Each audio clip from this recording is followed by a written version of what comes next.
আসসালামু আলাইকুম, আশা করি সবাই ভালো আছেন।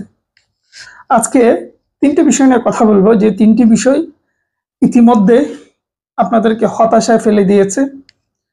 এমনিতে তো আমাদের বিরাট একটা অংশ হতাশার মধ্যে থাকে, তার মধ্য থেকে আবার এইগুলো যোগ হয়েছে।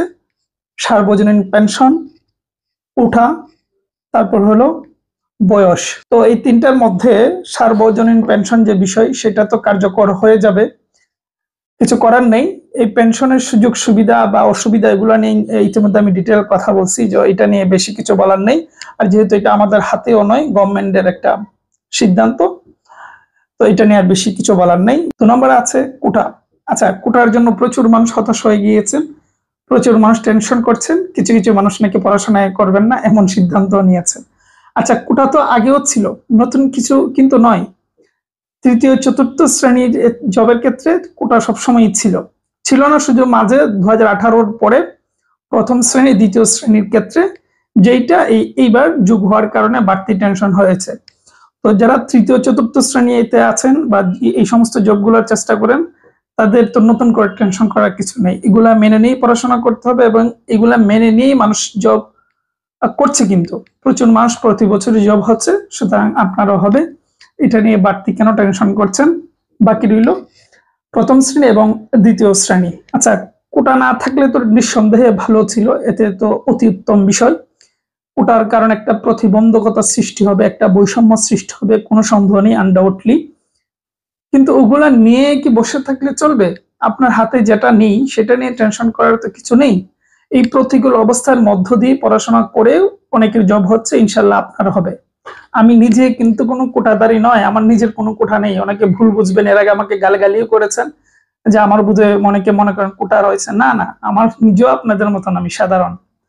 কিন্তু আমি বাস্তববাদী, আমি প্র্যাকটিক্যালের কথা বলতেছি। এই কোটা নিয়ে টেনশন করে তো লাভ নেই, আপনাকে ওই প্রতিকূল অবস্থাটা মেনে নিয়ে পড়াশোনা করতে হবে এবং সেভাবেই নিজেকে তৈরি করতে হবে, এবং আপনি সফল হবেন নিশ্চিত থাকেন যদি পড়াশোনা করেন। পরিশ্রমীরা সব জায়গায় সফল, কোনো সন্দেহ নেই।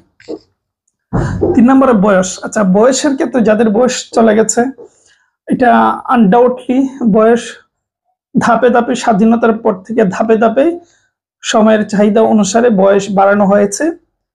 সেই জায়গা থেকে 30-এ এসেছে। তো এইবারও এই 30টা সময়ের দাবি বা চাহিদার কারণেই এই 30 থেকে 31, 32, 33, 34 হতে পারে, কিন্তু গভর্নমেন্ট এটা নিয়ে কোনো কিছুই বলছে না। এটা হতাশাজনক। সময়ের সাথে সাথে সবকিছু কিন্তু পরিবর্তিত হয়। এই যেটা বললাম, 30 বছর তো আগে ছিল না, কিন্তু পরিবর্তিত হতে হতে 30-এ এসেছে। সামনে এটা 32 হলে অসুবিধা কি?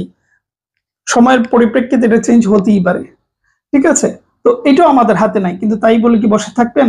বসে থাকলে লাভ নেই। যাদের হাতে ধরুন 2 মাস সময় আছে বা 1 মাসও সময় আছে, আপনি মনে করেন এই 1 মাসে আপনার জীবনের শেষ সময়, জানেন, মানে শেষ বেলা অনেক কিছু হতে পারে। এটা অহরহ বেশিরভাগ মানুষের ক্ষেত্রে শেষ বেলায় ভালো কিছু হয়।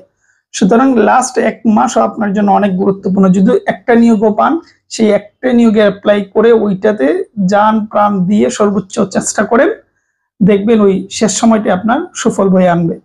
আজকের এই মুহূর্ত কথা, এই 3টা টপিক সবার মনেই টেনশন দিয়েছে। সুতরাং আমি এটুকু বলার ইচ্ছা যে এগুলা মাথায় জায়গা দেবেন না। যেটা আপনার হাতে নেই, এটা হাতে নেই, এটা মেনে নিয়ে পড়াশোনা করেন। আর অন্য কিছু চিন্তা করলে এটা আরো কি হবে, আপনি আরো হতাশ হবেন, আপনার আরো ক্ষতি হবে। সুতরাং ওগুলা টেনশন না করে যা আছে ওইটা নিয়ে পড়াশোনা করেন, ইনশাল্লাহ। আবারও আমি জোর দিচ্ছি, পরিশ্রমীরা সফল, কোনো সন্দেহ নেই। আপনি সফল হবেন, শুধু পরিশ্রম করেন আর পড়াশোনা করেন। এর বাহিরে আর কিছু ভাবার দরকার নেই। ভালো থাকবেন, সুস্থ থাকবেন।